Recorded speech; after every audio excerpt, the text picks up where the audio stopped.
So it's that time again. We're going back into protective styles for myself as well as my daughters. And I wanted to start off strong with mini twists. This is one of the most popular hairstyles right now. This is really trending as a hairstyle for in the natural community. And so I wanted to give you guys all of my best tips and tricks to get your best set of mini twists.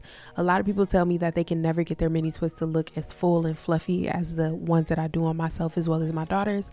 So just make sure you're listening to all of my tips and tricks so that you are equipped with all of the information going into spring and summer. So I'm using my conditioning curl cream on her ends here just to help me comb out her hair. It kind of got tangled up because it's been out for a couple of days, but also I just wanted to make sure that I was putting some very nourishing products on her hair. Since we're coming out of those winter months and they've been wearing their hair loose, I was really focusing on I'm really focusing on just moisturizing her hair and putting some nourishing ingredients in her hair. So I'm also using my hair and scalp grease. This combination is my go-to when I'm going into protective styles, especially because your hair is going to be put away for so long. I want the moisture to last as long as possible, and the high content of occlusive ingredients in the hair and scalp grease is going to help you to keep that moisture sealed in longer than any other type of product. So if you don't use grease, you should really add this to your regimen. Grease is really that girl, I promise you. If you struggle with keeping your hair moisturized for a long time, make sure you're sealing your moisture in with some sort of grease after that cream, and that combination right there is my go-to. Next, I'm just adding a little bit of Maxo Styling Jelly to her ends to define her curls and give them a little bit of shine.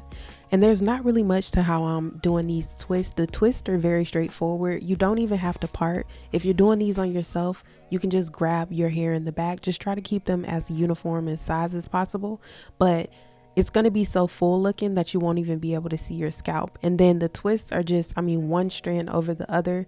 You don't necessarily have to do anything special when you're doing these twists. It's just very important that you're not packing on a lot of product to shrink your hair. You're going to lose a lot of definition that way. You're going to lose a lot of volume if you add too much product. My only other tip for these is to make sure that you do them nice and small. The size of these really lends itself to the fullness. Jada has medium density hair. She doesn't have extremely high volume hair, but you'll see at the end that her hair still looks nice and full. So I'm coming towards the end of this video. This was a very short and sweet one, but if you keep those few tips in mind, I promise it'll make a big difference in your mini twist. Come back to this video after you do your twist and let me know how they worked out for you.